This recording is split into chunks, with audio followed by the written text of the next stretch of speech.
Today I'm getting a pelvic exam. Dr. Blake gave us permission to film the whole thing so that you know how to prepare, what to expect, and when to come back. In 2014, the American College of Physicians determined that annual, once-a-year pelvic exams were doing more harm than good. Their vote was appointments as needed, as in if the person was pregnant or experiencing symptoms of a problem. Whereas the American Congress of Gynecologists and Obstetricians insists that gynecology appointments are important because it allows them to connect to patients on sexual challenges, STIs, birth control, gender identity, and sexual orientation. Okay, Lindsay, we're ready for you.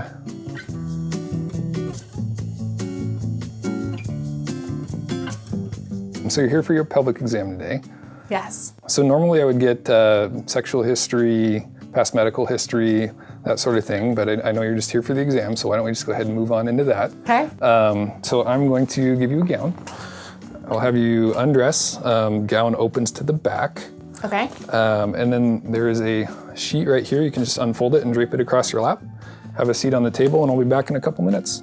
Awesome. I prepared for this. Here's how you would do it. Shower, groom depending on preference, preferably schedule it when you're not menstruating, put nothing in the vagina, no products, penises, toys, etc. for 24 hours prior to the appointment. Bring a list of questions to ask and a friend or relative for moral support. One more thing you can do before the appointment is to masturbate. You can also touch yourself during it, just don't jostle things about. This is going to open up the vagina, create more lubrication, and relax you. You ready? Ready. All right, so feet there. Stirrups in. Which, by the way, I don't like to call them stirrups. Oh, what do you like to call them? Because you're not a horse. I call them foot holders. Okay, so you don't call them stirrups? You call them foot holders because I'm not a horse. Yes, lots of people call them stirrups. I will occasionally probably slip up and say that, but I try not to. That's so nice of you. Go ahead and Scoot all the way down. Scoot all the way down until it feels like you're falling off the table. Success. Okay.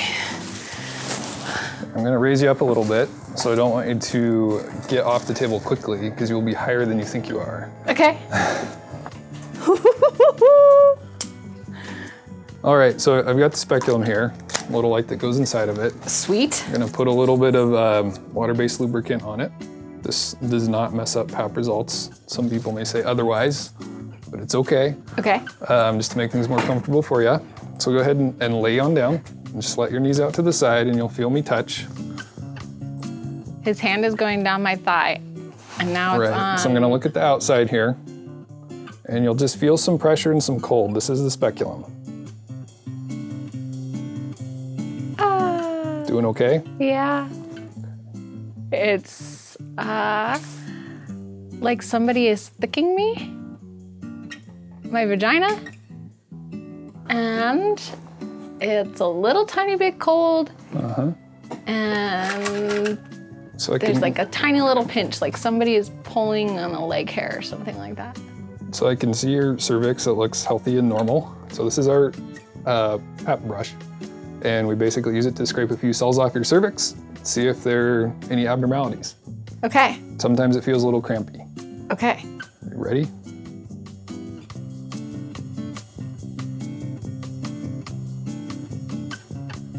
Crampy. Is it feeling crampy? Yeah. Doing okay?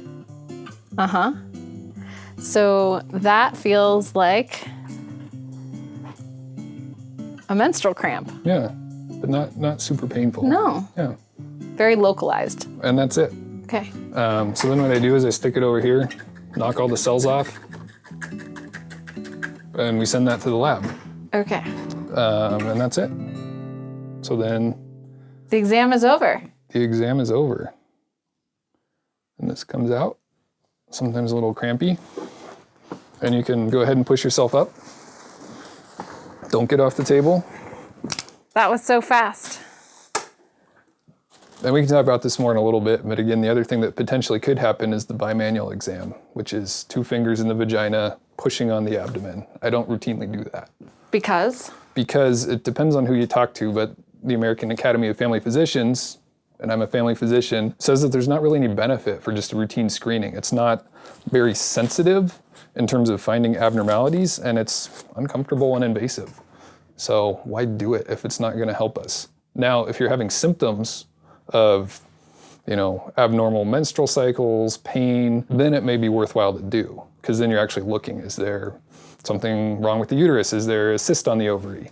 But just as part of the routine screening, it's not something I usually do. The other thing I would tell you is when we scrape your cervix, sometimes there is a tiny bit of bleeding, so you may have a little bit of spotting, but it should be very small. Okay. I will step out and let you get dressed. Awesome. The next episode, I asked Dr. Blake a lot of your questions, so stay curious. They're very small, so I'm using the small speculum. What if my vagina is big, though? Then I'll go get a different size. It's been known to happen. Okay, note, small person, potentially small vagina.